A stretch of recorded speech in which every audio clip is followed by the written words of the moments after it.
Hello everyone, in this video I will explain about insanity and how to cope with insanity. Normal, insanity is an emotion that we all get when we're in stressful situations. For example, let's say you're out in the woods and you come face to face with a bear.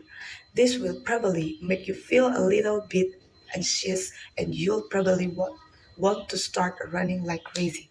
This is anxious feeling that you get is good because it protects you, it saves you, and it makes you on a high tail it out of there. Also, maybe it's not just a good idea to start running when you see a bear. I really don't think you can outrun a bear.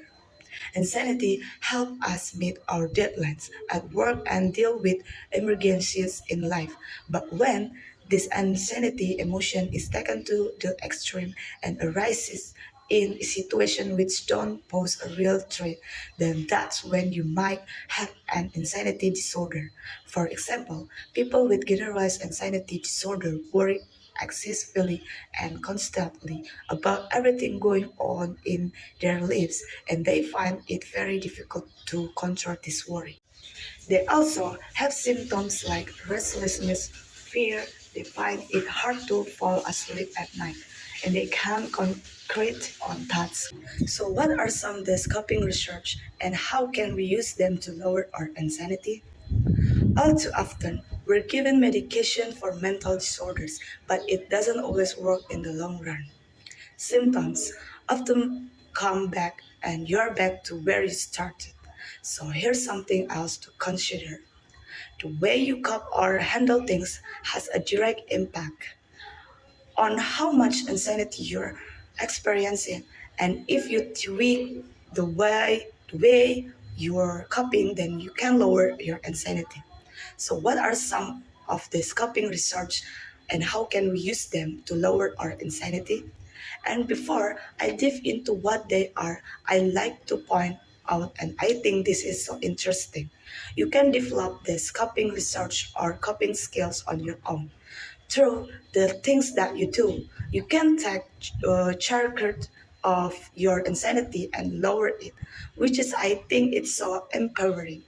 Do you tend to waste a lot of time deciding what you might do while nothing gets done? A way to overcome indecisions and this lack of control in life is to do it badly. Because the standards that we set for ourselves are too high. They're intimidating, which stresses us out, so we delay starting something. Or we might even act down the whole thing altogether. Do it badly frees you up to take action. I mean, you know how it is. So often we want to do something perfectly. We can't start until it's the perfect time, until we've got all the skills. But this can be daunting and stressful. So why not just jump into it? Just do it however, without worrying if it's good or bad. So do it badly and you can improve as you go along. The second coping strategy is to forgive yourself, and this is very powerful if you use it. People with insanity think a bit about what they're doing wrong, their worries, and how bad they're feeling. So maybe it's time to start being kinder with ourselves, time to start supporting ourselves. And a way to do this is to forgive yourself for any mistake you think you might have made just a few moments ago to mistake made in the past. You can begin to heal until you do this. And last but not least, having a purpose and meaning in life is a very important coping mechanism. The famous neurologist Dr. Viktor Frankl said, for people who think there's nothing to live for and nothing more to expect more from life, the question is getting these people to realize that life is still expecting something from them. So I would like to conclude with this. Another way you can do something with someone else in mind is finishing work that might benefit future generations.